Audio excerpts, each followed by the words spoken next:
Good day, everyone. Hope everybody's doing great today. Appreciate those of you who watched this video. I hope you enjoy it. Also appreciate those of you who have subscribed. Thank you very much. So today we're going to be talking about Moonraker. Of course, it stars Roger Moore, and this was supposed to be for your eyes only.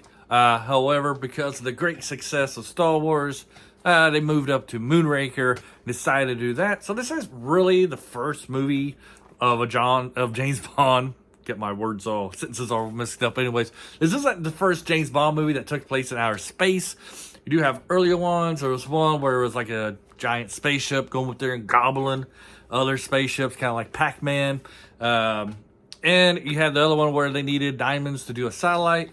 And those special effects for those movies were pretty good, especially for the time in the 60s. I thought they were very well done. But they really raised the bar in Moonraker. I thought the special effects, especially in outer space, was really well done, especially for that time period. And they hold up pretty well in our time as well. So Moonraker, it really starts off on a high note, on a fast-paced note, whatever. High octane, was to say high octane, as we get Bond and Jaws and another hitchman to jump out of airplane. So you got a good old wrestling fighting over a parachute. Very well shot, very intense indeed, as they're going after this parachute. I really like that opening sequence. I think it's one of the better ones in the James Bond franchise up to that point, and maybe all of history. And then, of course, this reestablishes that Jaws is basically indestructible. You cannot kill the man as he falls from an airplane. No parachute, goes to the ground. I guess the circus tent breaks his fall, and that's why he's able to survive. Because, you know, the tent has the net for the swingers. I'm going to say tambourine swingers, but that's not right. Whatever. The swingers, the gymnastic people, you know, whatever you want to call them. Maybe that's why he survived, you know, vocabulary out the window when it's 12:30 at nighttime and you've been up for 12 hours. Anyways, let's go on to this here. That's why I'll be using my notes a lot. Of course, James Bond has a lot of great exotic locations. This one, the one that really sticks out is probably Venice. They have a great boat chase in this movie.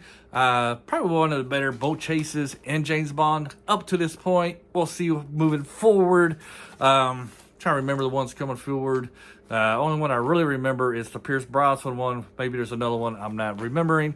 Anyways, each boat chase throughout the movies get better and better, and this one is no exception. You have the great hovercraft in this movie, right? Or I got my movies wrong. Yeah, you get the hovercraft, right? Or is that the other one? Yeah, hoverboat. There we go. Sorry about that. Just making sure. I've watched like 3 or 4 James Bond movies. They all start to run together, right? Especially when you watch them in 1 week. Yeah, so you get that great hoverboat scene there in this movie. Fantastically done. Especially when he's cutting boats in half, and poor lovebirds. I think the girl go into the sea, or no, they don't go into the river or the canal. It's the paddler, and they're still there making out. Fantastic. We don't get no sharks this time, but we do get a snake, and the snake scene is pretty well done. Kind of reminds me a little bit of Conan the Barbarian with Arnold Schwarzenegger when he fights that gigantic snake. I wonder if the creators of Conan took some notes about how they did it in this James Bond movie, because he wraps around him. It's not as gigantic as Conan, but it's still very well done. I don't know if they would risk a live snake doing that, but it looks pretty real, at least in my case. Maybe because I got a little bit of a snake phobia and I wasn't really wanting to pay too much attention to that, but it is what it is. I thought it was very well done anyways. You got a little bit of encounters of third kind when James Bond is punching in the password. It's the same musical tone as in Encounters of the Third Kind. A little bit of footnote here. Steven Spielberg almost did a James Bond movie. However, George Lucas wrote Indiana Jones, so he went with Indiana Jones over James Bond. It would have been kind of interesting to see a Steven Spielberg James Bond movie back in that time period when he was on the top of his game. I'm sure it would still turn out fantastic. What might have been, right? He also could have done Return of the Jedi. Might have been a little bit better than the other option they used, but hey, Return of the Jedi is still good. James Bond Moonraker is still pretty good movies. One of the better ones. One of the better Roger Moore movies. Great action packed. Talking about Moonraker now. Keeps you engaged. But I don't know. For some reason, these early James Bond movies, time I get to like the last 15 to 20 minutes, I really start to feel the time. Maybe it's because I'm watching a lot of these with little sleep. But I really start to feel the time there at the end, like they're starting to get a little long. I think each James Bond movie is like over 2 hours long. And this one, it was the same way. It felt kind of long, but not as bad as the ones before. Even though this one takes place in outer space, you gotta stretch your imagination a little bit, especially with the space fight. It kind of reminded me of the underwater space fight in Thunderbolt, as you had these good guys coming with their space suits and invading this space station. Only instead of having harpoons, they have laser guns. Other than that, pretty good. We get a good old full circle of good old Jaws. The previous movie, then The Spy Who Shagged Me, he's totally evil. And then we get to see him start off evil and then slowly turn good because of a woman. Girls, women can make a guy a good guy, or they can make him an evil guy. And he made him a good woman, changed him to a good guy, and then we don't see Jaws for the rest of the Bond series. So it'd been nice if he made another appearance. First I know, right? He's only in 2. We'll see. For my memory serves me well, he's only been in 2 James Bond movies, and he probably has like the best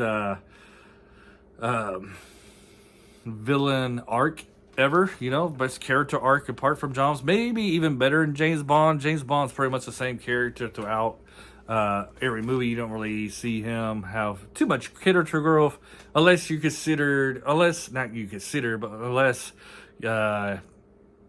only one he really has any kind of character growth, trying to get my thoughts straight here, is in Our Majesty's Service. He has pretty good character growth in that movie, but all the other ones, he's pretty much a flat character, just out there trying to save the world. In this case, is what he does in Moonraker. The spaceship, by the way, that they use was supposed to come out at the same time as the real spaceship. Like, this is the first time seeing these kind of rockets going into outer space with the coming out and then being able to fly back in. So it's kind of like a big reveal. This is what's coming out, NASA type of thing. But it was supposed to be released the same year as that.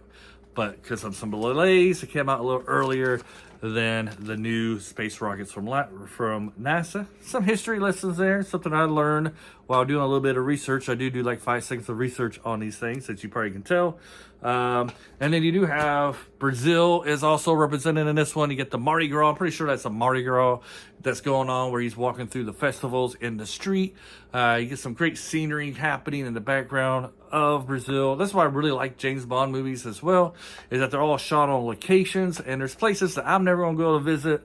And so it's cool when they do those wide shots and you get to see the mountainsides or the landscapes of these different countries, different parts of the world that James Bond taking place. I really like that. That's one thing that I almost like that better than the little gadgets he comes up with. But I love the shots that they did in Brazil, the mountains and stuff. Really well done, fantastically done, by the way. What's your thoughts about Moonraker? Is this one of your favorite ones? Do you think this is one of the bad ones? What do you think about this movie? Hopefully you enjoyed this, and have a great day. I'm coughing my lungs out. Have a great day, and until next time, bye.